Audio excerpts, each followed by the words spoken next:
Today we're going to look at resolving vectors. So what does that mean? So first we're going to look at scalar resolution of vectors. So how much of vector A is in the direction of B? Okay. So if we were to work this out using a little bit of trigonometry, we could separate it up into a right angle triangle where we have one part of A that's parallel to B and another part that's perpendicular to B.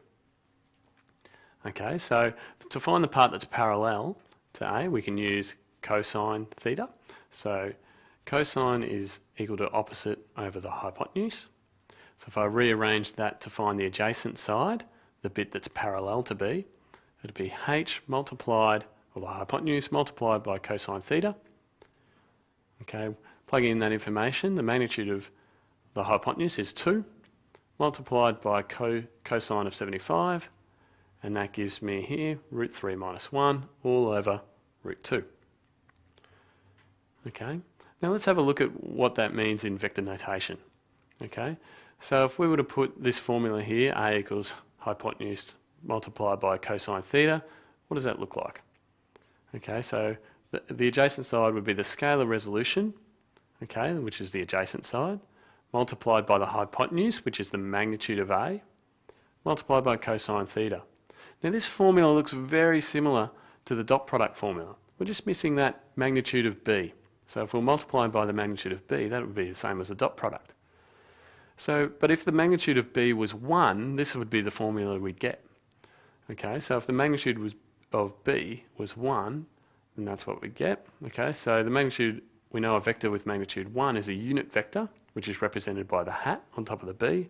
So the scalar resolution of vector A in the direction of B is A dot B hat. Now it's important to know there's no direction on the answer here. Remember this answer, it's just the magnitude. So this is why we call it a scalar resolution, because we just get a magnitude and not a vector.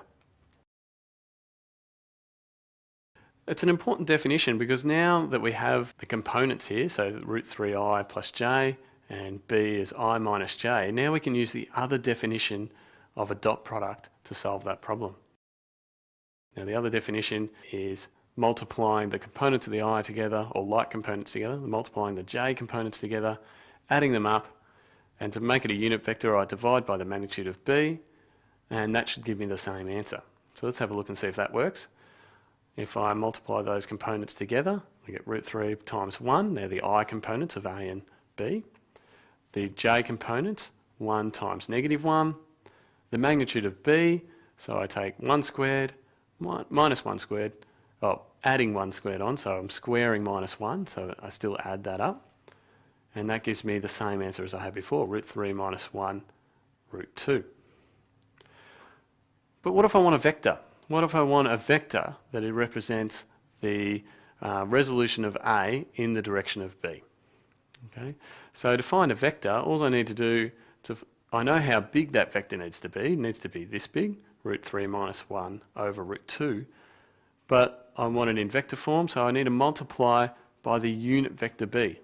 If I multiply by that unit vector B, I'm just multiplying by 1, but now I get the direction. So that unit vector, I already found the magnitude of B, which was root 2, so I just divide B by its magnitude and put them both together, and I get root 3 minus 1 over 2, I minus j.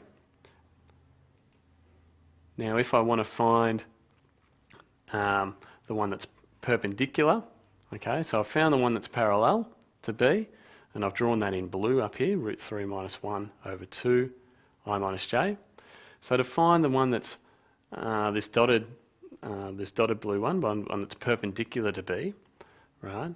If I start at the arrow and work my way back along the blue line, and then up the red line, okay, so that would give me A minus the thing we just found, okay, and I can plug all that information in to get, so this is vector A, root 3 minus j, minus the scalar resolution, the vector resolute parallel just here, and sum them all together. That gives me root 3 plus 1 over 2 I plus j.